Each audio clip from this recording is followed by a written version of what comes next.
"Security, remove this useless woman." My stepmother said that into a microphone, in front of 200 guests, at my father's retirement party. And my father, standing 3 steps away in his custom Tom Ford tuxedo, looked at the floor and said nothing. I walked out. I didn't run. I didn't cry. And within 47 minutes, I canceled every family-funded account, moved $17 million into a trust she didn't know existed, and turned off my phone. When I turned it back on, there were 56 missed calls, and my entire family was standing at my front door. But they weren't there to apologize. They were there because a legal document they'd never seen had just collapsed 20 years of my stepmother's careful planning. Before I go on, please take a moment to like and subscribe, but only if you genuinely connect with this story. Drop a comment telling me where you're watching from and what time it is there. My name is Laura Paxton. I'm 34 years old, and this is the night I stopped being invisible. Now, let me take you back 11 months, to the day I received an email from a dead woman. My father is Richard Paxton. If you've driven through the suburbs north of New York City and noticed one of those glass and steel office parks that seem to multiply every year, there's a decent chance his name is on the permits. Commercial real estate. That was his kingdom. 35 years of buying land, building things, and shaking hands with men who wore watches that cost more than most people's cars. He announced his retirement the spring I turned 34, and the whole town acted like a senator was stepping down. But that kingdom had a foundation most people never saw. My mother, Catherine Hale, died when I was 11. Ovarian cancer. 8 months of diagnosis to funeral, and then she was gone. Just like that. Like someone had blown out a candle in the middle of dinner. What I remember most isn't the hospital or the silence afterward. It's the kitchen table. My mother sitting across from me with a roll of craft paper and a set of drafting pencils, teaching me how to draw a floor plan. She'd sketch the bones of a building, the load-bearing walls, the joists, the hidden geometry that held everything up. And she'd say, "See, Laura? Everything beautiful starts with structure." I didn't know then that she was also an architect. Nobody told me. That detail got buried along with everything else about her. 8 months after the funeral, 8, my father married Diane Hartwell. I remember the exact morning he told me, because I was sitting at that same kitchen table, drawing a floor plan of our house from memory, and he sat down across from me and said, "You're going to have a new mother, sweetheart." I was 11. I didn't know how to say, "I don't want a new one," so I said nothing. That was the first time I chose silence. It would not be the last. Let me tell you about Diane. Diane Paxton, née Hartwell, was the kind of woman who could walk into a room and rearrange it without moving a single piece of furniture. She did it with tone, with timing, with the particular talent of making every suggestion sound like a kindness and every command sound like a question. She wore Chanel tweed the way other women wore denim, casually, constantly, as if it simply appeared on her body each morning. Her hair was always blown out, always honey blonde, always exactly the same. I never once saw Diane Paxton look unprepared. That should have been my first warning. Within a year of the wedding, the Thanksgiving seating chart changed. I went from sitting next to my father to sitting at the smaller table in the sunroom. Because you're so much more comfortable away from the crowd, aren't you, Laura? By year 3, the family Christmas card featured Diane, my father, and Meredith, Diane's daughter from her first marriage, born 2 years after me. I was told the photographer ran out of time before my solo shots. By year 5, my bedroom became Diane's yoga studio. My things were boxed and moved to the guest room. "You'll be leaving for college soon anyway," she said. "No point in wasting space."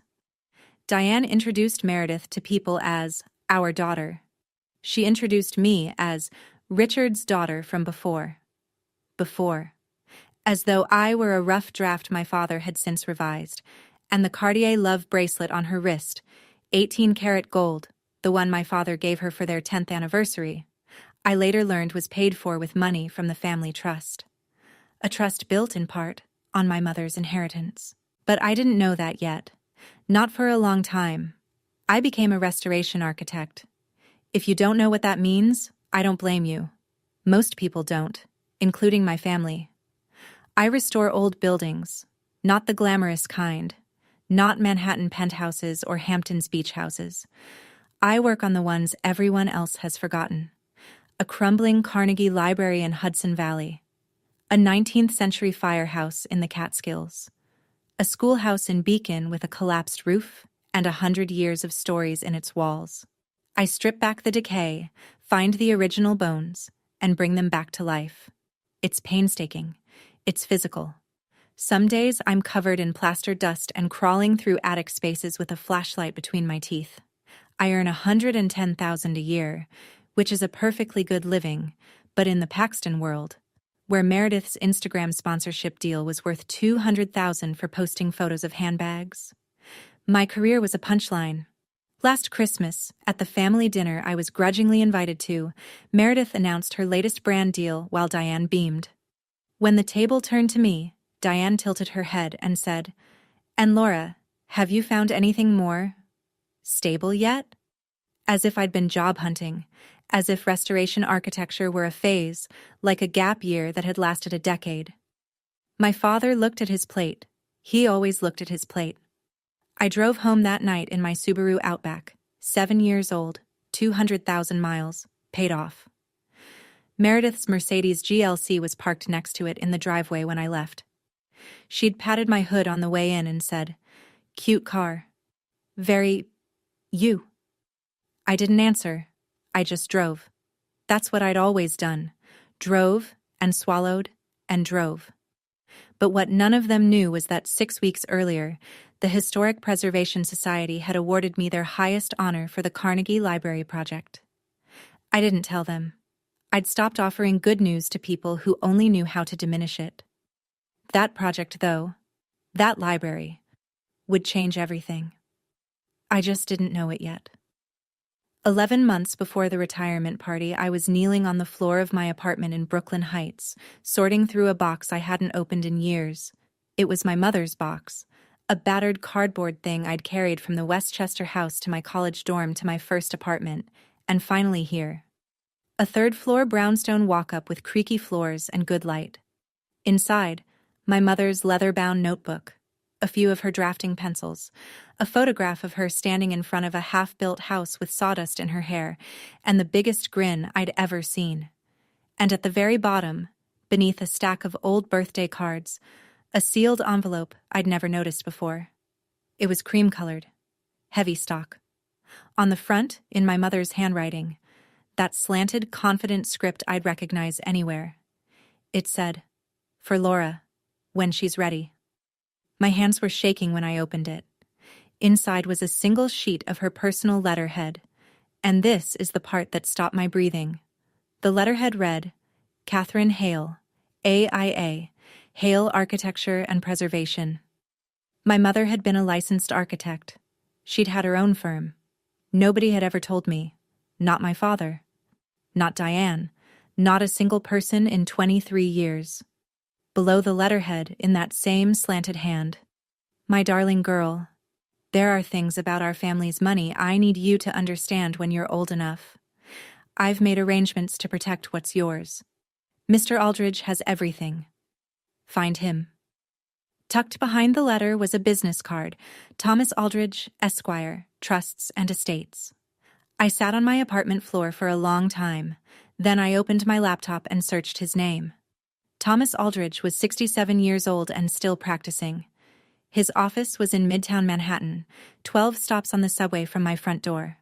I composed an email with my full name and the words, "My mother was Catherine Hale Paxton. She left me a letter. She told me to find you." He responded in 2 hours. The subject line read, "I've been waiting for this email for 23 years, Miss Paxton." He said he had a document I needed to see. He said it could only be discussed in person, and he asked how soon I could come. I went the next morning. But before I tell you about that meeting, I need you to understand something about my father. Richard Paxton was not a villain. That's what made it so much worse. A villain you can hate cleanly. My father was something more complicated.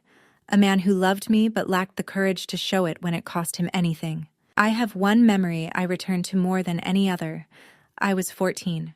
My father picked me up from school on a Tuesday. No reason, just showed up, and drove me to the west side of town where a beautiful old stone building was being demolished. We sat in the car and watched the wrecking ball swing. He was quiet for a long time. Then he said, "Your mother would have fought to save that building." It was the last time he mentioned her name. After that, Catherine Hale Paxton became a ghost in her own house. Her photographs disappeared from the hallways. Her books were boxed. Her name was replaced by Diane's in every sentence, every tradition, every toast. And my father let it happen, one erasure at a time, because Diane's tears were louder than my silence. 3 weeks before the retirement party, I called him. I wanted to meet for coffee. Just the two of us. He said yes immediately, and for a half second I felt something warm and unfamiliar. Then my phone rang 10 minutes later. Diane's voice. "Your father's schedule is very full right now, Laura. Maybe after the party." A week later, the invitation arrived. Crane and Company cardstock, gold foil lettering, celebrating 35 years of excellence, Richard Paxton. Hosted by Diane Paxton and Meredith Paxton. My name was printed as Laura Paxton Hartwell. Diane's maiden name hyphenated onto mine like a brand. I decided I would go. But first, I would see Thomas Aldridge. 3 weeks out from the party, Diane began building her stage. I noticed the first move on a Monday. I'd sent a message to the family group chat. Something small, asking what time we were expected at the venue. And the message sat there, delivered but unanswered, for 3 days. On Thursday, I opened iMessage and realized the thread was dead. No new messages, no activity at all. I texted Meredith separately. "Is the family chat broken?" She replied 4 hours later. "Oh, Mom made a new one. Must have been a glitch." There was no glitch. There is never a glitch with Diane. I called the event coordinator at the Whitmore Hotel, a woman named Janelle who'd been handling the party logistics. I gave her my name and said I wanted to confirm my RSVP. There was a long pause. Then, "I'm sorry. I don't have a Laura Paxton on the guest list. Could you be a +1? I felt the floor shift beneath me. Not surprise. Recognition. I'd seen this pattern before. The slow mechanical precision of being disappeared. But this time the machinery was running faster.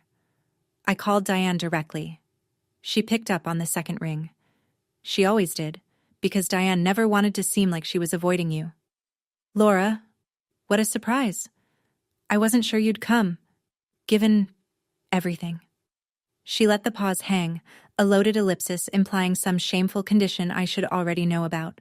Then, "But please, don't wear one of your work outfits. This is black tie." I said I'd be there. She said she'd have someone add my name. That evening, I checked the American Express Platinum card my father had set up for me when I turned 18, a family card linked to the Trust for Emergencies. It was still active. And for the first time, I looked at the account structure and realized every card, every club membership, every insurance rider in the Paxton family was linked to the same trust, the same pool of money. And I was starting to understand whose money it actually was. 2 weeks before the party, I drove out to Westchester to give my father his retirement gift early. I wanted to see him without the noise, without the performance, just daughter and father. I'd spent 3 months restoring it, an original architectural rendering of the first commercial property my father ever purchased back in 1989. I'd tracked down the original blueprint from the county archive, stabilized the paper, reframed it in reclaimed walnut. It was, I thought, the kind of gift that said, "I see who you were before all of this."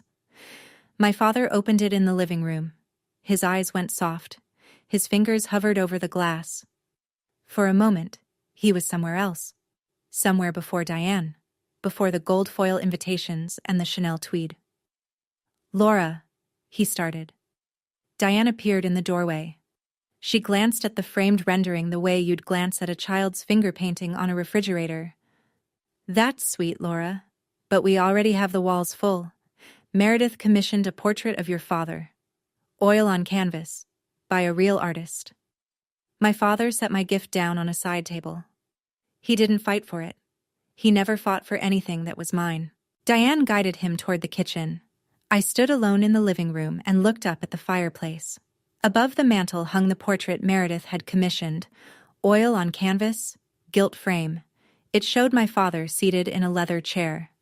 Diane standing behind him, one hand on his shoulder. Meredith at his side, smiling. The composition was complete. There was no empty space. No room for anyone else. I was turning to leave when I heard Diane's voice from behind the kitchen door, low and fast. She's going to make a scene at the party, Richard. You know how she is. She'll bring up her mother and ruin everything. Maybe we should prepare security. My father's reply was barely audible. She's my daughter, Diane. And Diane's response was perfectly clear. Exactly. And daughters should know their place. I left through the front door. But as I passed Diane's study, I saw it. On her desk, a manila folder with the logo of a law firm I didn't recognize, and the words, Trust Amendment, draft printed across the tab. I didn't stop. I didn't open it. But I saw it. And I remembered. Meredith called me the following Saturday. Not to catch up. Meredith never called to catch up. But because she needed a second opinion on her outfit for the party. I said yes, because I was still, at 34 years old, saying yes to people who never asked how I was doing. We met at Bergdorf Goodman, 5th Avenue, 8th floor, the kind of place where the air itself smells expensive, and the saleswomen remember your name if you spend enough. They remembered Meredith's.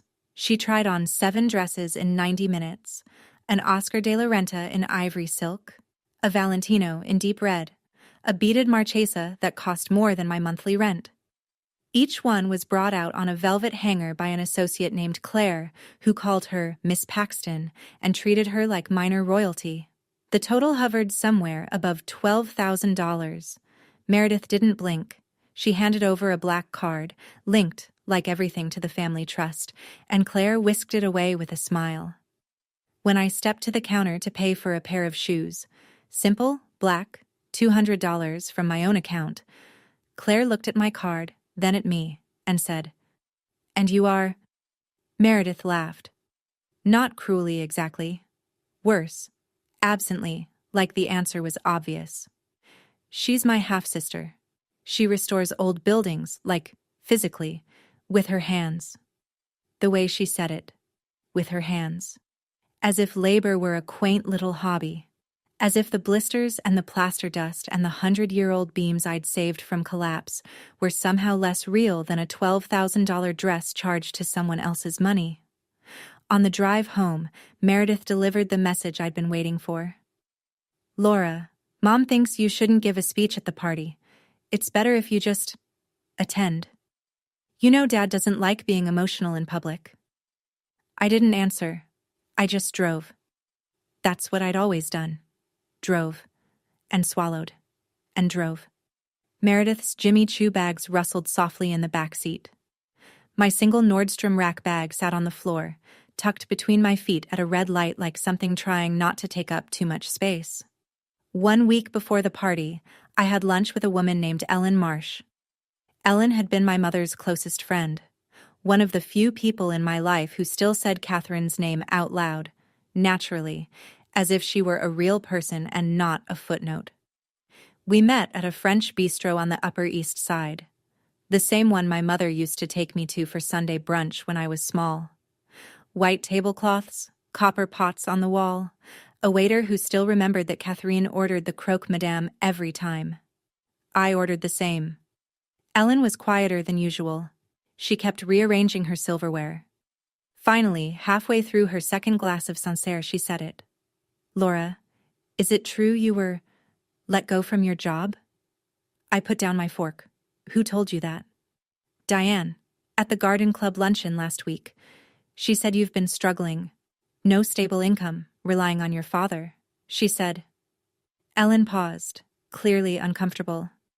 "She said you have some mental health difficulties, that you push everyone away, that the family's been trying to help, but you won't accept it. She called you, and I'm sorry to say this, the frigid daughter. I sat very still. I had not been fired. I had never relied on my father for a single dollar since the day I left for college. And my mental health, while certainly tested by 23 years of Diane Paxton, was not a topic I had ever discussed with anyone in that garden club. Diane was building a story. She was seeding it into every circle that mattered. The garden club, the charity boards, the country club wives, so that when the retirement party came, everyone would already believe the narrative. Laura Paxton is unstable, uninvited, and unwelcome. That way, when she was removed from the party, no one would question it. They'd nod and whisper, "Poor thing, it was only a matter of time." Ellen reached across the table and took my hand. "I didn't believe her, Laura. Your mother was the strongest woman I knew, and you are her daughter." I squeezed Ellen's hand, and something inside me that had been bending for a very long time finally stopped bending and started straightening. The night before the party, I sat alone in my apartment. It was quiet in the way Brooklyn gets late on a Friday. Distant sirens, a dog barking 3 buildings over, the low hum of the radiator that had needed fixing since November. I sat in the Eames chair I'd found at an estate sale and spent 4 weekends restoring, a cup of chamomile cooling on the side table, and I looked at the photograph of my mother on the wall. Catherine Hale, 31, standing on a construction site with sawdust on her boots and a rolled blueprint under her arm, laughing at something off camera, alive. I thought about not going. I could stay here, in my apartment, in my quiet, in my carefully built life, and let them have their party and their portrait and their narrative. I could swallow this one too. I was good at swallowing. But then I looked at her letter, pinned to the corkboard above my desk. Find him. I had found him. I knew the truth now, about the trust, about the $17 million, about the provisions my mother had written into law before the cancer took her. I had the documents. I had the authority. I had Thomas Aldridge standing by. I hadn't used any of it, because I wanted to give my father one more chance. If Richard Paxton stood next to me at that party, if he introduced me to his colleagues, if he said my name the way a father should, I would put the documents back in the drawer and never speak of them. I was offering him the easiest test in the world, choose your daughter, just once. I laid out my dress. Midnight navy, clean lines, impeccable tailoring. Nothing flashy, nothing that begged for attention. I opened my jewelry box and took out my mother's Mikimoto pearl earrings, the only thing of hers Diane hadn't managed to claim. I held them in my palm and felt their weight. Cool, smooth, impossibly steady. Then I picked up my phone and called Thomas Aldridge. "If I need you tomorrow," I said, "can you execute within the hour?" His voice was calm, precise, unhurried. "Everything has been ready for 23 years, Miss Paxton." I set my alarm for 7. I hung the dress on the back of my door, and I slept, deeply, clearly, the way you sleep when you've finally stopped hoping and started deciding. The Whitmore Hotel on a Saturday evening in October is the kind of place that makes you feel underdressed even if you're wearing your best. Crystal chandeliers the size of small cars, Italian marble floors polished to a mirror sheen, waitstaff in black tie carrying silver trays of champagne that caught the light like liquid gold. The grand ballroom had been transformed. Round tables draped in white Belgian linen, centerpieces of white hydrangeas and pale gold roses, a live jazz quartet in the corner playing Cole Porter with the kind of effortless precision money buys.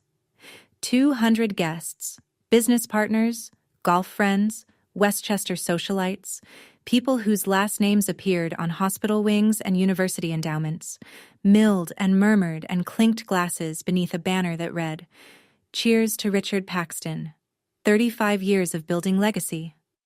I gave my name at the reception table. The young woman checked her list, scrolled, checked again. Her smile faltered. "Paxton, Laura, I'm sorry, I don't see... Oh, wait, here." She pointed with her pen. "You were added yesterday." Yesterday. 200 guests confirmed months in advance. And I was added yesterday, squeezed into the margin like a typo someone had caught at the last minute. Thank you, I said. And I walked in. It hit me in waves. The whispers. Not shouts, not accusations. Whispers. The kind that travel across a cocktail hour like a draft under a door. A cluster of women near the bar, champagne in hand, glancing my way. That's the frigid daughter. A man in a pinstripe suit leaning toward his wife. I heard she's been out of work for months. Another voice, half hidden behind a hydrangea arrangement. She can't do anything right. Diane says she just shows up and causes scenes. Diane's seeds were blooming exactly on schedule. I kept my back straight. I kept walking. I scanned the room for my father and found him near the small stage at the far end of the ballroom, standing between Diane and Meredith, smiling for a photographer who was arranging them into a family portrait. Richard, Diane, Meredith. 3 people, perfectly composed, perfectly lit. The photographer snapped his frames. No one looked for me, no one called my name. And from the corner of my eye, I noticed 2 men in dark suits positioned near the ballroom entrance. Security, earpieces. One of them glanced at Diane, then at me, and shifted his weight. They were watching me.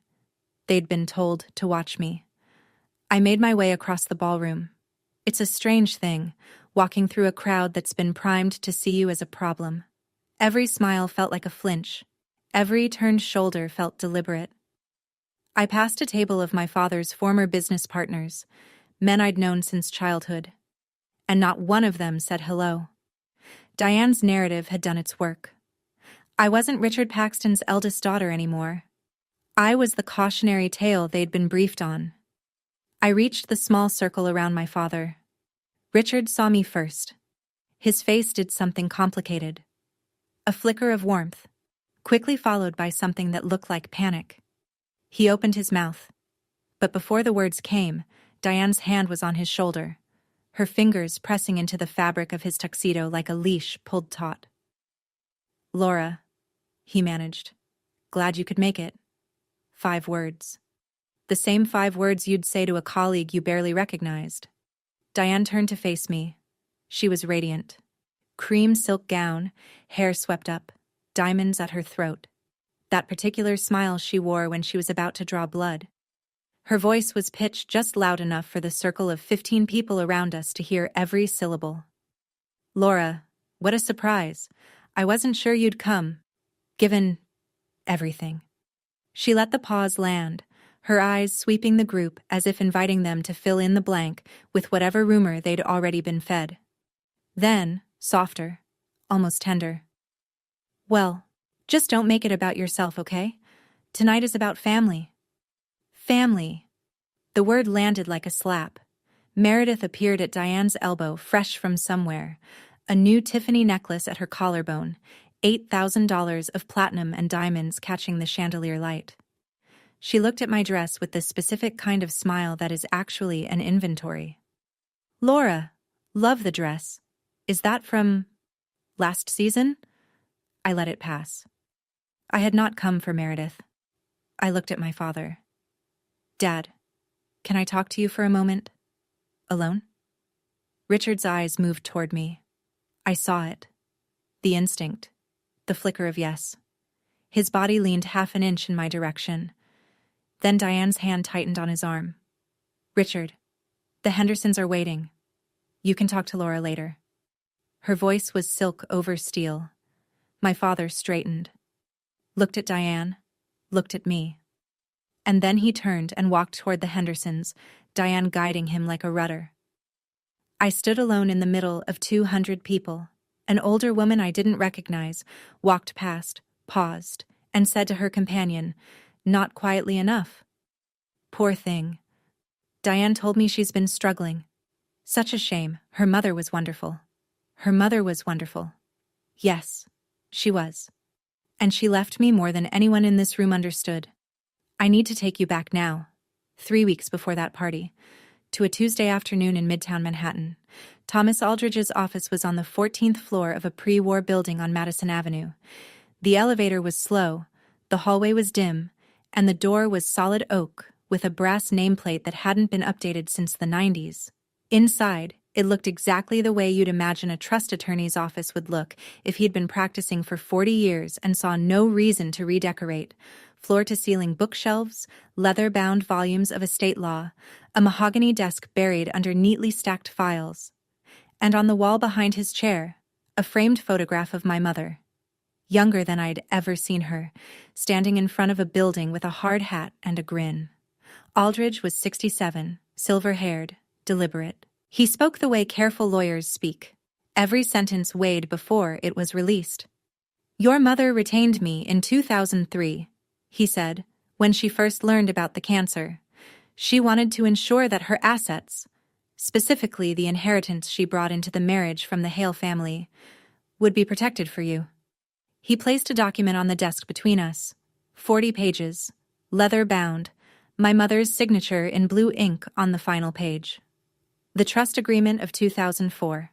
He explained it to me in plain English because my mother had asked him to, 23 years in advance. Catherine Hale had entered the marriage with $17 million in inherited family wealth. That money was placed into the Paxton Family Trust, but with a critical legal distinction. It was designated as segregated funds, walled off, legally separate from the rest of the trust's assets, even though it sat in the same account. "Your mother signed an amendment in 2006, Aldridge continued, sliding a second document forward. 6 months before she passed. It designated you, Laura Catherine Paxton, as the sole beneficiary of the segregated funds, effective upon your 30th birthday. No co-signatures required, no trustee approval needed." I stared at the page, my mother's handwriting in the margin. "For my girl." "Does my father know about this?" I asked. Aldridge paused, the kind of pause that tells you the answer before the words arrive. "Your father was present when the original trust was established. He has always known." The air left the room. "And Diane?" "Mrs. Paxton, the current Mrs. Paxton was never informed. The trust agreement was never shared with her. She appears to believe the entire $42 million in the trust belongs to the family generally."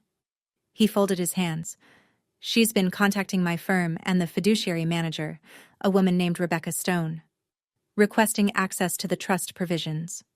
Ms. Stone correctly declined. $17 million. My mother had built a wall around it with paper and ink and foresight, and it had held for 23 years. "What happens," I said slowly, "if I withdraw?" "The remaining $25 million won't cover the loans your stepmother authorized using the full $42 million as collateral. The bank will issue a margin call." I sat with that for a long time. "I'm not going to sign today," I told him. He raised an eyebrow. "Give me until after the party. I want to see if my father chooses me." Aldridge looked at the photograph of my mother on the wall, then back at me. "Your mother," he said, "would understand." I left his office with a copy of both documents in a folder and something I hadn't carried in years. A choice. Now you know what I knew when I stood in that ballroom. Let me tell you what happened next. The speeches began at 8:30. Diane took the microphone first. Of course she did.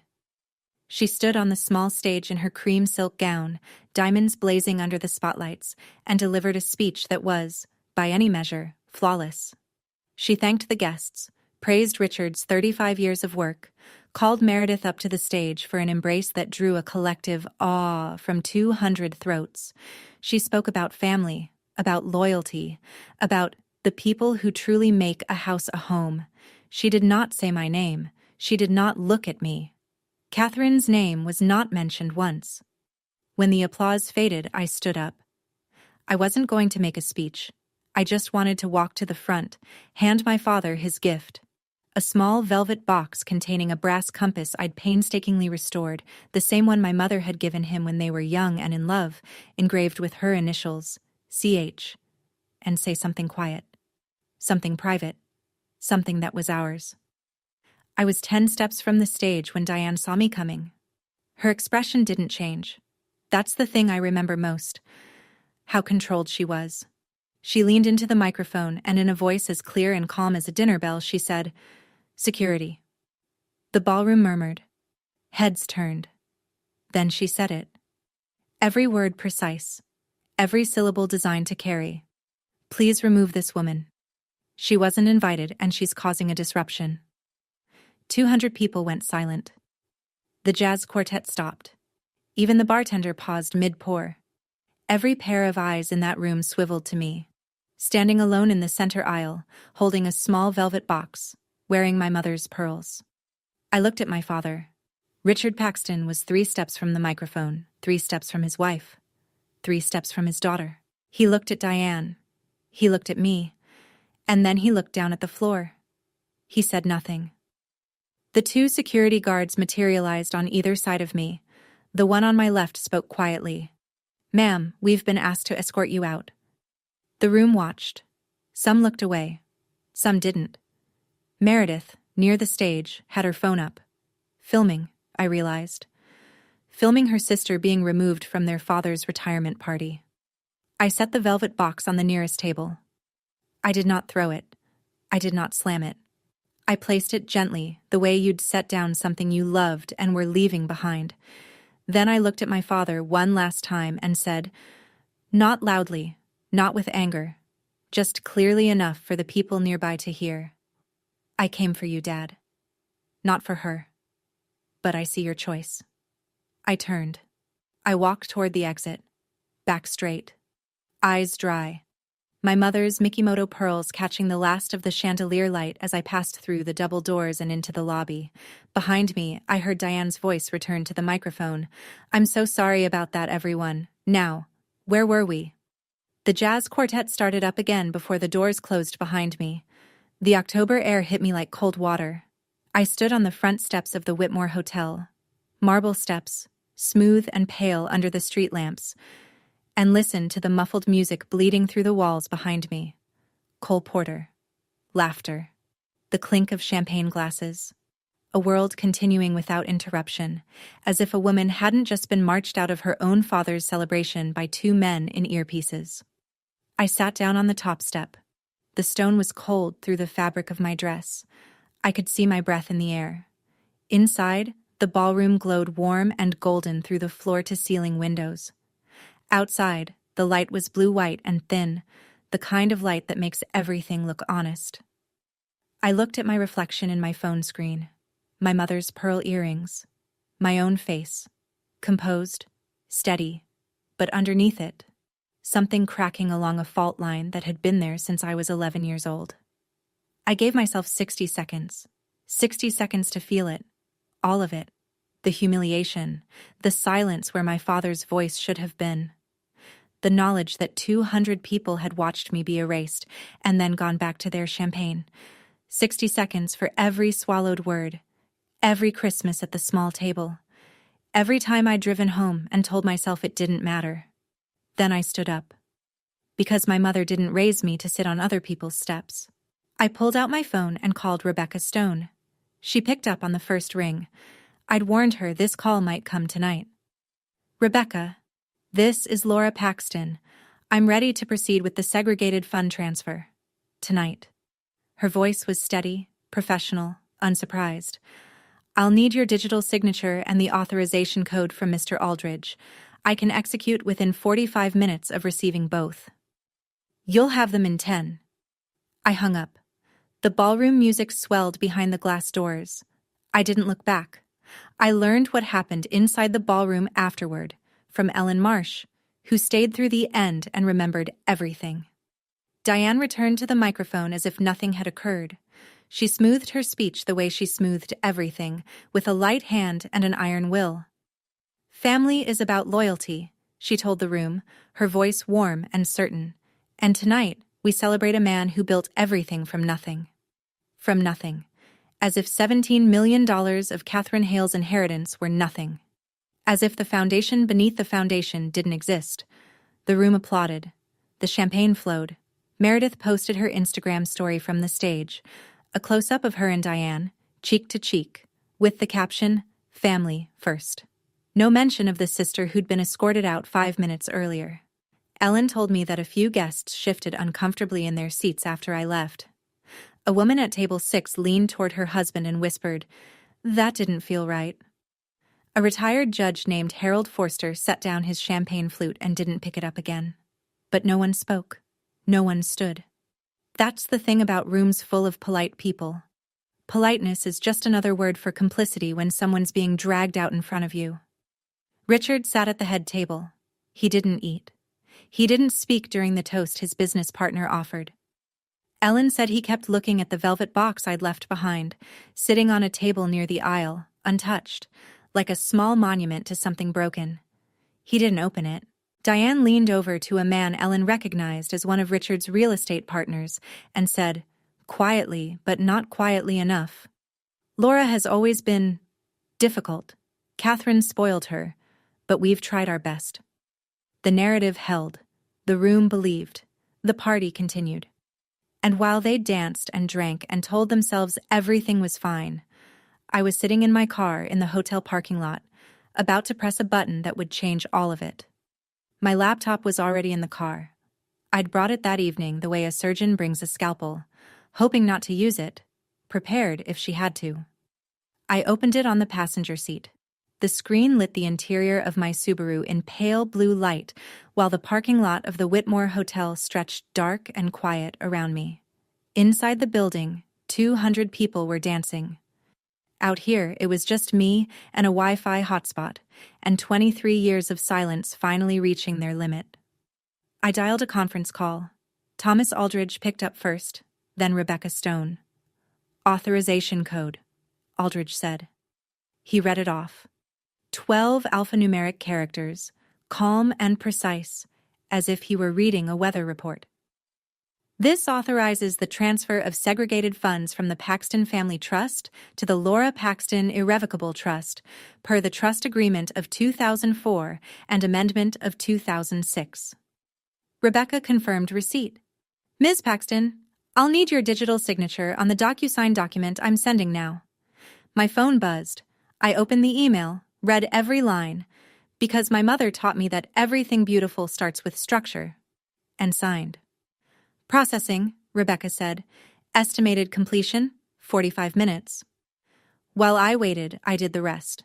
3 American Express Platinum cards. Diane and Meredith were authorized users on accounts linked to the Trust's collateral covenant. Country club membership. Supplemental insurance riders. All of it tethered to the same pool of funds that was about to shrink by $17 million.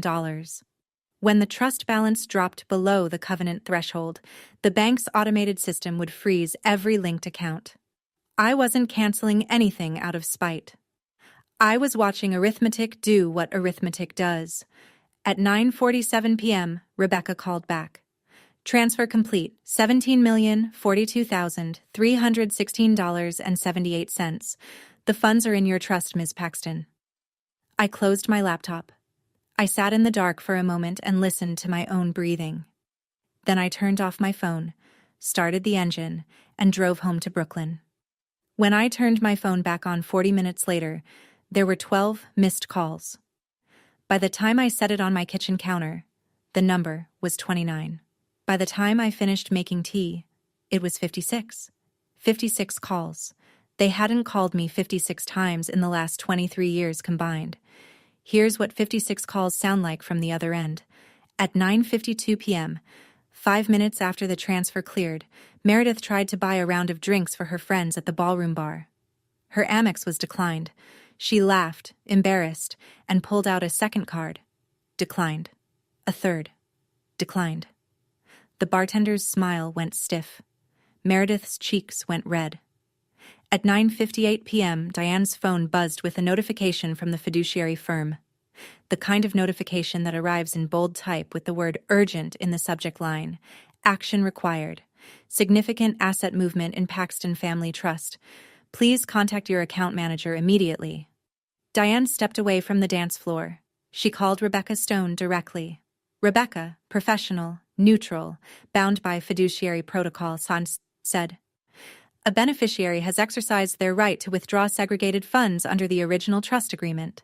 I'm not authorized to disclose further details by phone."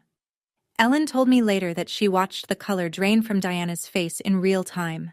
It was like watching a screen go dark. First the smile, then the composure, then the certainty. All of it. gone in the space of a single phone call. Diane walked straight to Richard, gripped his arm, and pulled him to a quiet corner near the coat check. "What did you do?" she hissed. Richard stared at her. "What are you talking about?" Diane pulled up the trust portal on her phone. Her fingers were shaking. The account balance, which that morning had read $42 million, now displayed $24,957,683.22. And in the transaction log, one line, segregated fund withdrawal.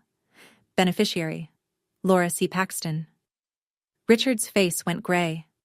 Diane's champagne flute was still in her hand. She hadn't set it down since the speech.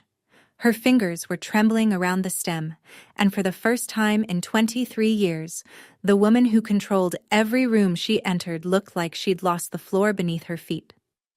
"That little—" She caught herself, lowered her voice. "She can't do this. Richard, call her. Now." He called. I didn't answer. He called again, and again, and again. I was already home by the time the calls started stacking. My apartment in Brooklyn Heights is a third-floor walk-up in a brownstone built in 1891. Original moldings, warped hardwood floors, a kitchen barely big enough for 2 people and a kettle. I chose it because the ceilings are 10 feet high and the windows face east, and every morning the light comes through like it's been filtered through honey. I restored the built-in bookshelves myself, floor to ceiling, white oak, and filled them with architecture books and novels and a few things that don't have a category but felt right. I set my phone on the kitchen counter and let it vibrate. The messages came in waves. Meredith first, frantic. "Laura, what did you do?" Then Diane. "No longer velvet, no longer measured. You have no right. This is family money." Then Meredith again. "My cards aren't working." "Laura, this isn't funny." Then Richard, the simplest and the one that hurt the most. "Laura, please call me. We need to talk." Then Diane, sharp as broken glass. "I'm calling our lawyer. You'll regret this." I watched the screen light up and go dark. Light up and go dark. Like a heartbeat monitor for a family in cardiac arrest. I didn't answer. Instead, I ran a bath. I took off the midnight navy dress and hung it carefully on the back of the bathroom door. I unclipped my mother's pearl earrings and set them on the vanity. I stepped into the hot water, and I stayed there until my breathing slowed and the steam softened the edges of everything. When I got out, I put on a sweater and made chamomile tea and sat in my Eames chair and looked at the photograph of my mother on the wall. Catherine Hale laughing on a construction site, covered in sawdust, completely alive. "I did what you asked, Mom," I said to the empty room. "I found him, and I found what you left for me." The phone had stopped ringing. 56 calls total. I checked the time, 11:08 p.m. Then the intercom buzzed. I looked at the intercom screen. There they were. All 3 of them, standing on the stoop of my brownstone at 11:15 on a Saturday night in October. Richard in his tuxedo, tie loosened, face the color of wet concrete. Diane still in her cream silk gown, mascara tracked down both cheeks in dark rivulets, clutching her Hermes bag like a lifebuoy. And Meredith, half a step behind, hugging her phone to her chest with both hands, eyes swollen and red. For 23 years I had gone to them, to their house, their dinners, their parties, their terms. I had driven to Westchester and sat at the small table and smiled through comments that were designed to shrink me. I had rung their doorbell like a guest in my own family. Now they were at mine. I didn't move right away. I stood at the intercom and let myself look, really look, at the image on that screen. Diane Paxton, who had never once visited my apartment in 7 years, was standing on my stoop with mascara on her face and panic in her posture. There was something in that image I needed to absorb before I opened the door. I walked to my desk drawer and pulled out the folder, the copies of the trust agreement and amendment, the transfer confirmation from Rebecca Stone, and one more document, something I hadn't mentioned to anyone yet, something I'd been carrying since my meeting with Aldridge. I tucked it at the back of the folder. I checked my reflection in the hall mirror. cashmere sweater, hair down, no makeup. Clean. Simple. Mine. I pressed the intercom button. Come up. I unlocked the front door and opened it before they reached the landing. Diane was first up the stairs, heels clicking on the old wood, already drawing breath for whatever she'd been rehearsing in the car. She crossed my threshold and started. How dare you? I raised one hand. Not dramatically. Just enough. You are at my door, Diane. Lower your voice or leave. She stopped. Mid-word, mid-breath.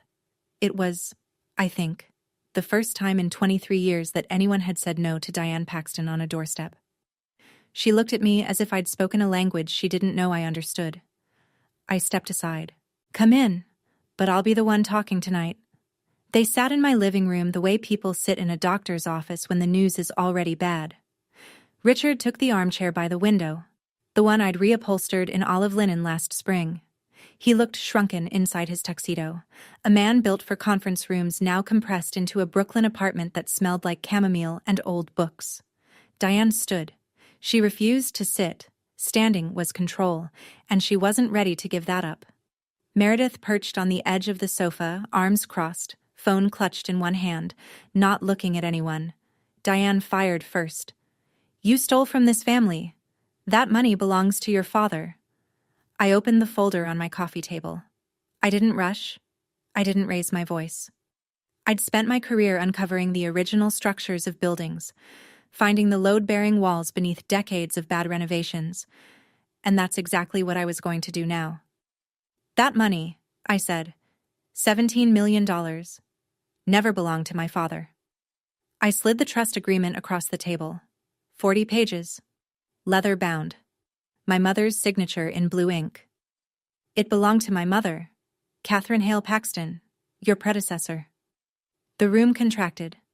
Diane's eyes locked on the document like it was a weapon pointed at her chest.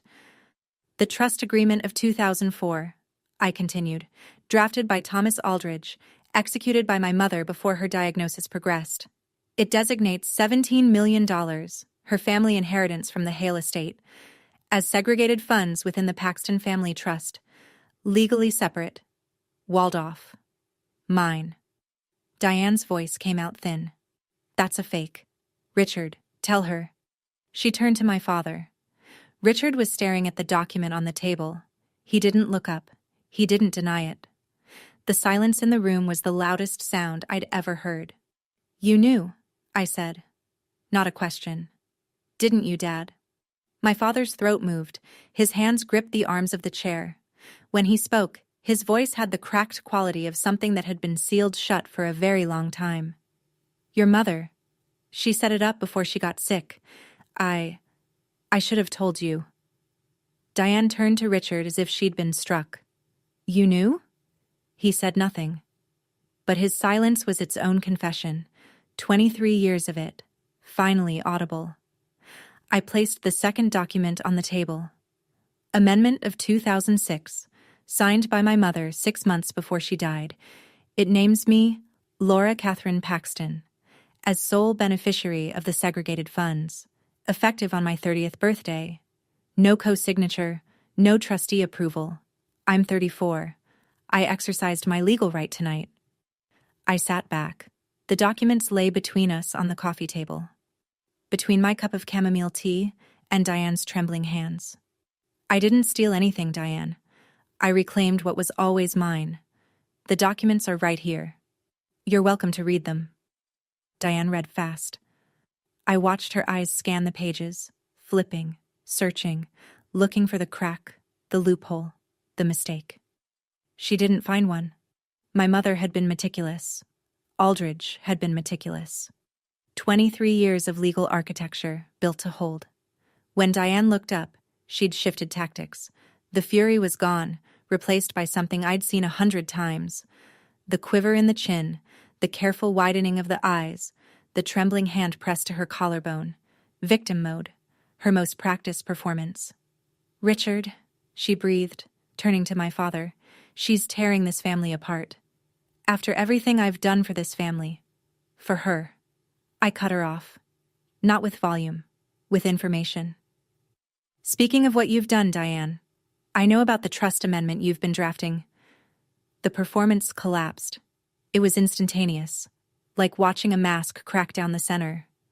Her hand dropped from her collarbone. Her mouth opened, then closed. The room went vacuum silent.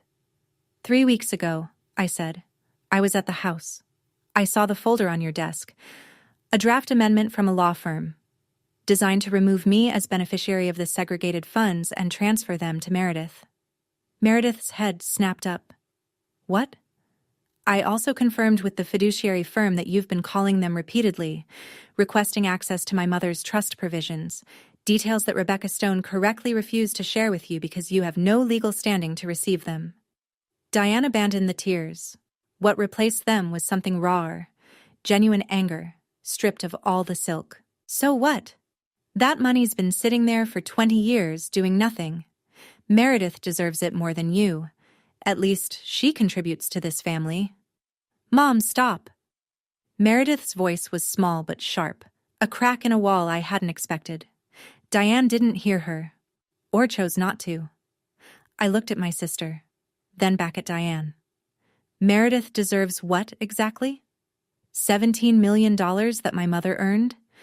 That my mother's parents built over 3 generations? For what? Instagram sponsorships charged to a trust that isn't hers? Richard's voice surfaced, weak. Laura, that's enough. I turned to him. I'd been waiting for this. The thing he always said. Enough. His favorite word. The word he used every time the truth got too close to comfort. No, Dad, you don't get to say enough tonight. You lost that right when you watched 2 security guards walk me out of a ballroom and said nothing. The silence after that was different from the others. It wasn't the silence of composure or control. It was the silence of a man hearing, for the first time, the cost of his own cowardice. Diane's hand moved to her Hermes bag. She pulled out the manila folder, the same one I'd glimpsed on her desk, and held it up like a shield. This amendment is perfectly legal, and Richard was going to sign it. He can't, I said.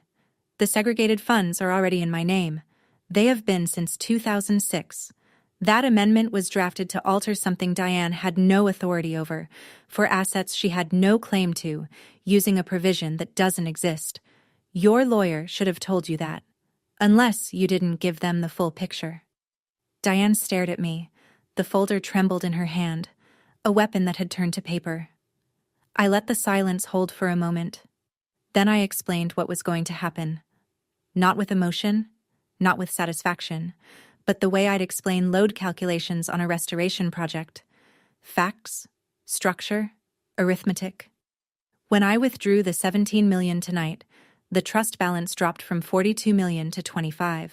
But over the past several years, Diane, using her position as a co-trustee, authorized loans against the trust's full value.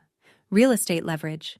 The total outstanding debt collateralized by the trust is approximately $38 million. Richard's head lifted slowly. He hadn't known the number. I could see it on his face. The specific expression of a man who'd signed things without reading them because his wife told him it was handled. The bank's loan covenant requires the trust to maintain collateral coverage at a minimum of 1-to-1. As of 9:47 tonight, the coverage ratio is roughly 66%. $13 million short. The bank's automated compliance system has already frozen the linked accounts. Credit cards, the country club membership, the supplemental insurance riders. A formal margin call will follow within 72 hours. Meredith whispered. That's why my cards. Yes. Diane's voice was a blade. You plan this. You plan this to destroy us. I looked at her across my coffee table, across the trust documents, across the cold tea, across 23 years. No, I said.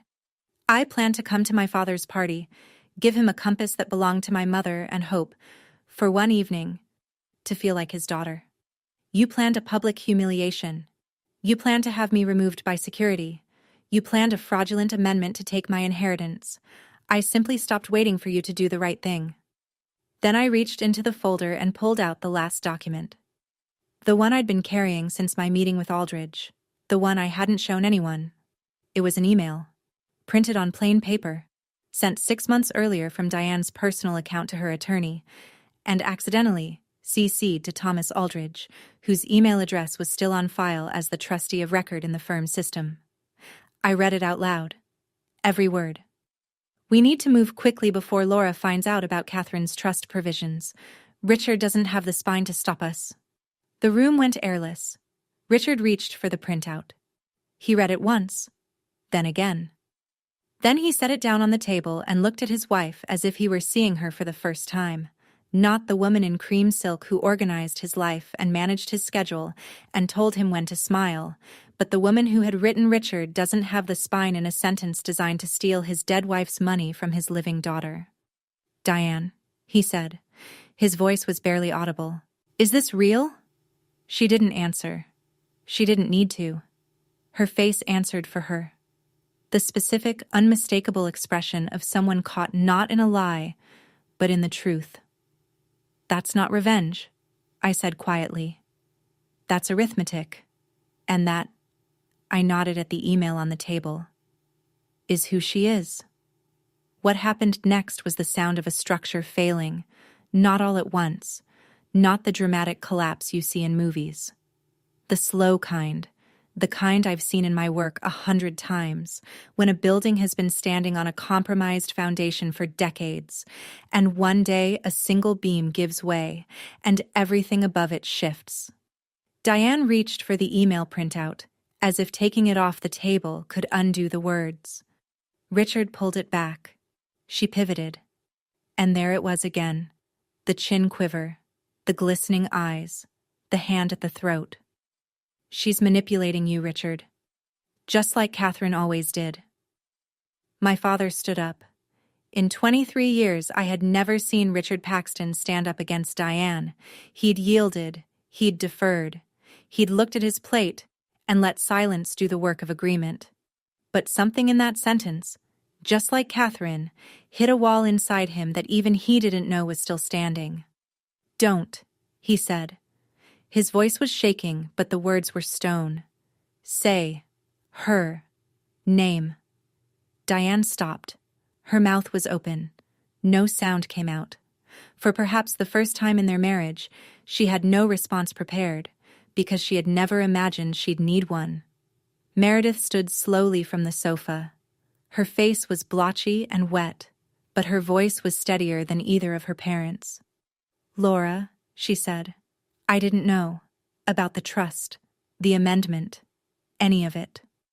I looked at my sister, my half-sister, the golden child, the one who'd been handed everything I'd been denied, and I saw, beneath the Tiffany necklace and the tear-streaked makeup, a 26-year-old woman standing in the wreckage of the only story she'd ever been told about her family. "I believe you didn't know about the trust, Meredith, but you knew what it felt like to watch your sister get erased from family photos. You knew what it meant when I sat at the small table every Thanksgiving. You knew, and you said nothing." She closed her eyes, nodded once. My father took a step toward me. "Laura, I'm sorry." I let the words settle. I didn't rush to comfort him. I didn't say it's okay, because it wasn't okay. It hadn't been okay for 23 years, and pretending otherwise would be one more form of silence. "I know you are, Dad, but sorry isn't enough anymore. I need you to do something." He waited. I laid it out, clearly, simply, the way my mother would have. 4 conditions. First, the $17 million stays in my trust. That is not negotiable. Second, Diane's draft amendment is destroyed. Completely. Notarized confirmation that it's been voided. Third, you retain your own attorney. Not Diane's attorney. Yours. Someone who will explain your actual financial position without anyone editing the numbers. Fourth, I am willing to rebuild a relationship with you, but it will be on equal terms, with clear boundaries, and it will not go through Diane. I paused. "Those aren't punishments, Dad. They're the minimum conditions for me to trust you again." Richard looked at the trust documents on the table, at the email printout, at the compass box he hadn't yet seen. the one I'd left behind at the party. Then he looked at me. "Okay," he said, quietly, without negotiation. Diane grabbed her bag. "This isn't over, Laura." I met her eyes. "For me, it is. What happens next is between you and your choices." She left, heels clicking down my staircase. The front door closed hard enough to rattle the glass. Meredith lingered a moment longer. She looked like she wanted to say something but couldn't find it. Finally, she whispered, "I'm sorry, Laura," and followed her mother down the stairs. My father stayed. He sat back down in the olive chair and stared at his hands, and neither of us spoke for a very long time. The radiator hummed. The brownstones settled. The photograph of my mother watched us from the wall. The fallout arrived in waves over the next 72 hours, each one more precise than the last. Monday morning, 9 a.m. The margin call came. A letter from the bank, sent via courier to Richard's home office. Bold letterhead, red urgent stamp, the kind of document that makes your hands cold before you finish the first paragraph.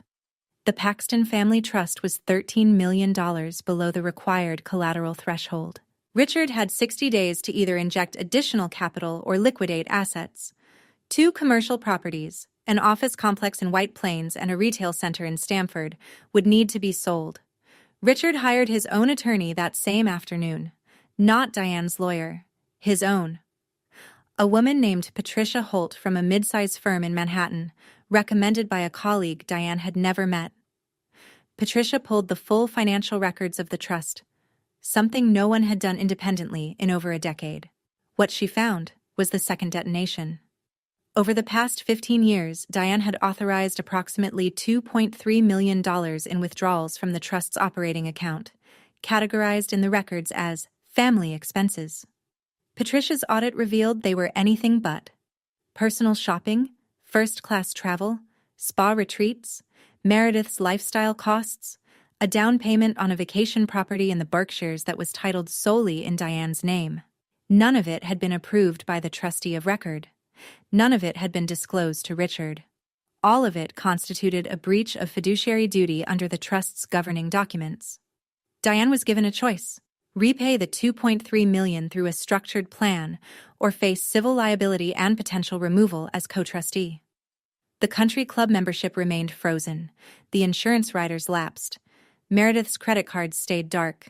And 2 days after the margin call, Meredith Paxton quietly deactivated her Instagram account. No announcement, no farewell post, just a single story that read, "Taking some time offline." It was the first honest thing she'd posted in years. 1 week after the party, my father called. Not through Diane, not through a secretary or a scheduling intermediary. He picked up the phone himself and dialed my number and asked if I'd have coffee with him. We met at the French bistro on the Upper East Side, the one with the white tablecloths and the copper pots, the one my mother had loved. He was already seated when I arrived. He looked older. Not in the gradual way that aging usually works, but in the sudden way, as if a decade had landed on him in 7 days. His shirt collar was loose. His eyes were shadowed. He had not shaved well. On the table in front of him was the velvet box. "I opened it," he said. The brass compass lay in his palm. I'd spent weeks restoring it, cleaning the patina, repairing the hinge, polishing the case, until the engraved initials were legible again. C.H. Catherine Hale. My mother had given it to him in their second year of dating, when he'd told her he wanted to build things and she'd told him he needed to know which direction he was facing first. My father turned the compass over in his hands. The needle still worked. Trembling, settling, pointing true. "She was my compass," he said. "Your mother. And I let someone else steer." He was crying, quietly, the way men of his generation cry. Jaw tight, eyes spilling. No sound. I hadn't seen him cry since the funeral, 23 years ago. I didn't say it's okay, because it wasn't. Not yet. Maybe not for a long time. But I said, "I'm glad you're here, Dad. That's a start." He told me he'd asked Diane to move out of the house temporarily. Not a divorce, not yet, but a separation. She was staying at a hotel in Scarsdale. He needed space, he said, to understand what had happened to his life while he wasn't paying attention. We ordered coffee. Then, without planning it, we both ordered the croque madame, my mother's standing order, every Sunday at this same table. Neither of us mentioned it. We didn't need to. 2 weeks after the party, Diane came to my door alone. No mascara this time, no silk gown. She wore a gray cashmere coat over a simple black dress, and her face was bare. No foundation, no careful concealer work, just the raw map of a 58-year-old woman who hadn't been sleeping. The Cartier love bracelet was gone from her wrist. I learned later she'd sold it to begin repaying the $2.3 million. She didn't buzz the intercom. She must have followed someone through the front door. I opened my apartment door and found her standing on my landing, arms at her sides, looking smaller than I'd ever seen her. "You've ruined everything I built," she said. It wasn't angry. It wasn't performed. It was the flattest, most honest thing Diane Paxton had ever said to me. I leaned against my doorframe. "You built on someone else's foundation, Diane. My mother's money, my mother's husband, even my mother's daughter. You tried to erase me so you could keep the stage to yourself." She flinched. Not the theatrical flinch, the real one, the kind that happens in the muscles around the eyes before the brain can edit it. And then she said something I didn't expect. "I was terrified, Laura. Every single day for 23 years, I was terrified that one day you'd show up and take it all away." Her voice cracked. "And you did." I looked at her. I understood the fear. Understood it the way you understand the rot inside a wall you've opened up. It doesn't excuse the damage, but you can see where it started. "I didn't take anything that was yours," I said. "I took what was mine. The difference is, you never understood there was a difference." She held my gaze for a long moment. No apology came. I didn't expect one. Diane Paxton was many things, but she was not a woman who apologized. Not to me, not to anyone she'd placed beneath her in the architecture of her life. She turned and walked down the stairs. I listened to her footsteps, slower than I'd ever heard them. No click of designer heels this time, just the quiet pad of flat shoes on old wood. I closed the door, leaned my forehead against it, breathed. 3 months later, I stood on a stage again. But this time, no one asked security to remove me. The National Trust for Historic Preservation held its annual gala in Washington, D.C., a black tie event in a restored Beaux-Arts ballroom, ironwork and vaulted ceilings, and the kind of craftsmanship that makes you believe people once built things to last. I was there as a guest of honor, invited to present the inaugural project of the Catherine Hale Foundation, a nonprofit I'd established using a portion of the trust funds to restore endangered historic buildings in underserved communities. My first project, a community center in a formerly redlined neighborhood in Baltimore, built in 1912, abandoned in 1987, condemned in 2014. We were bringing it back. Load-bearing walls, original tile, the whole skeleton. Saved. I wore an emerald green dress that night. Simple, well cut. My mother's Mikimoto pearl earrings.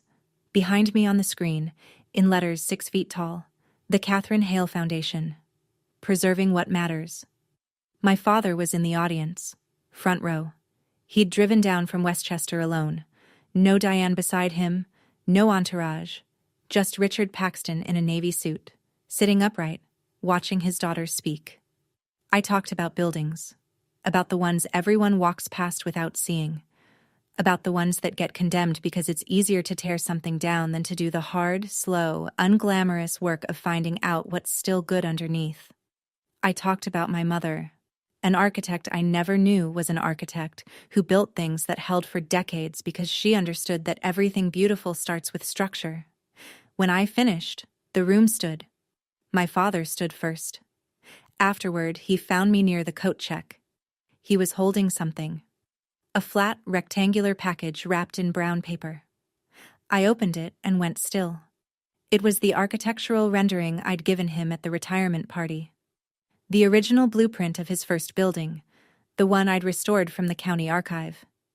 He'd had it framed in dark walnut, museum-quality glass, archival matting, The whole treatment. It's been on my wall since the day you gave it to me, he said. I just never told Diane. I held the frame against my chest and looked at my father. This flawed, frightened, trying man. And I didn't say it's okay. I said, "Thank you, Dad. That means more than you know." We walked out together into the cool DC night. 2 weeks later, I received a handwritten letter in the mail. No return address on the front, but I recognized the stationery. Meredith.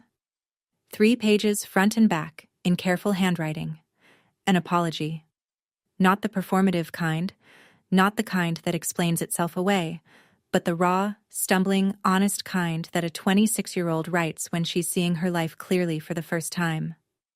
I haven't replied yet, but the letter sits on my desk, next to my mother's letter, next to the compass box. Some things take time. Some buildings can't be restored in a season. But the foundation, the real one, the one beneath everything, is sound. So that's my story. I didn't win because I screamed louder. I didn't win because I had more money or more power or more cruelty than the people who tried to erase me. I won because 23 years ago, while she was dying, my mother sat down with a lawyer and a pen and a stack of legal paper and built something that would hold. She didn't do it with drama. She didn't do it with anger. She did it with structure. The same way she built everything. I used to think strength meant enduring.